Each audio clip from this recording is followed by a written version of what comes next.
नमस्कार, मैं हूं ममता सिंह और आप देख रहे हैं न्यूज युग पुकार वार्ता। तो चलिए शुरुआत करते हैं आज दिन भर की विशेष बड़ी खबरों।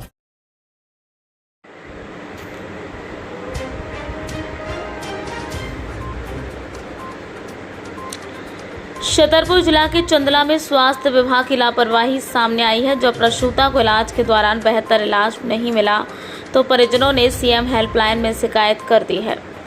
परिजनों को शिकायत इस कदर भारी पड़ी कि अस्पताल में तैनात डॉक्टर ने प्रसूता का इलाज करने से मना कर दिया।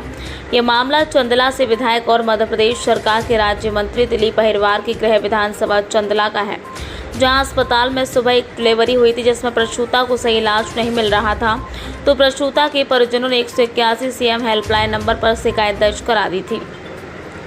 जैसे ही जानकारी डॉक्टर राहुल अहिरवार को लगी तो तुरंत परिजनों पर दबाव डालने लगे। जब प्रसूता के परिजन नहीं माने तो तुरंत डॉक्टर ने नर्स की सहायता से उन्हें तत्काल अस्पताल से बाहर निकाल दिया। प्रसूता को बिना रेफर किए और बिना कागज दिए डॉक्टर ने अस्पताल से बाहर निकाला। जैसे ही जानकारी प्रसूता के परिजनों को लगी कि प्रसूता को बाहर निकाल दिया है तो तुरंत परिजन प्रसूता को नवजात शिशु के साथ छतरपुर जिला अस्पताल गए। वहीं जब इस मामले में सीएमएचओ से बात की तो वह इस गंभीर मामले में लीपापोती करने में लग गए, लेकिन बाद में जांच का बहाना बनाकर कार्रवाई की बात करने लगे। राजेंद्र कुमार की खास रिपोर्ट। को सीएम हेल्पलाइन करने पर बाहर निकाला गया है, सर क्या है पूरा मामला?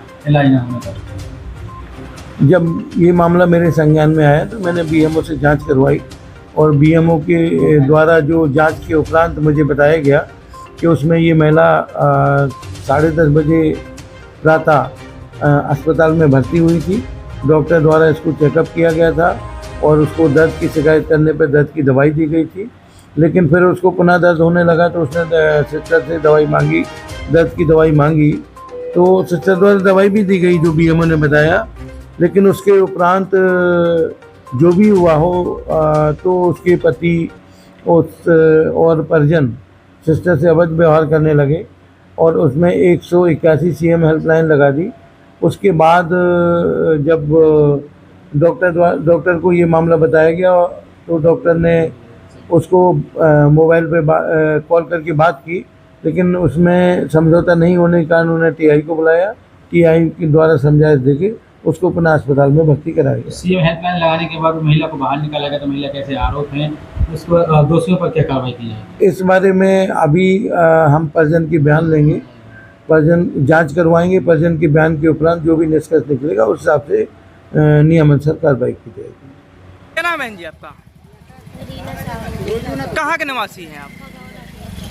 क्या कैसा मामला है? आज आप हॉस्पिटल में बैठे हुए हैं, क्या हुआ है आपके साथ? हमारी बच्ची अच्छे से हो गई है, होने के बाद पेट दर्द कर रहा था। अच्छा। तो हमने बताया तो उन्होंने दवा दी, एक टैबलेट दी, उसमें नहीं ठीक हुआ। फिर इन्होंने दवा लिखी, 4 टैबलेट दी, तो उसमें से 3 खाली, कोई आरामी नहीं थी। अच्छा। हाँ, इसके बाद फिर उन्होंने बताया डॉक्टर से 2-3 बार, तो बोले कि दवा हमने लिखी थी, दवा खिलाई है, तो बोल रहे थे हाँ, तो कह रहे थे कि दूसरी दवा लिखेंगे। उन्होंने सिस्टर से पहले कहा तो नहीं सुनी। इसके बाद फिर उन्होंने 100 फोन लगा दिया सारे को। बस आपने 181 में शिकायत की थी? 181 में यहाँ लगाया था। अच्छा, फिर इसके बाद क्या हुआ? इसके बाद फिर बस उनको जहाँ पता चला तो उन्होंने हमें धमकी दी कि तुमने पहले शिकायत वापस लो, जब इंजेक्शन लगाएंगे नहीं ना लगाएंगे, शिकायत वापस लो। तो वो बोल रहे थे हमारे हस्बैंड कि हमें नहीं शिकायत वापस ले दी, आपको लगाना हो लगाओ। तो कह रहे थे कि लो हम ऐसे लगा रहे इंजेक्शन, आप जाओगी छतरपुर, जब पता चलेगा रेफर कर दिया हमने, अच्छा। जाओ यहाँ से, बस इतना मामला है। क्या आपको यहाँ से हॉस्पिटल से निकाल दिया गया है? हाँ, जाओ यहाँ से। रेफर के कागज दिए कि ऐसी तो क्या आपको यहाँ से रेफर? कागज नहीं दिए हमें रेफर के। तो आपको यहाँ अस्पताल से भगा दिया गया है? तो क्या बोल रहे हैं कि आप कहीं भी जाओ, हमें कोई मतलब नहीं? कोई मतलब नहीं है, जाओ। डॉक्टर का आप नाम बता सकते हैं कौन था? कोई हमें नाम नहीं पता है डॉक्टर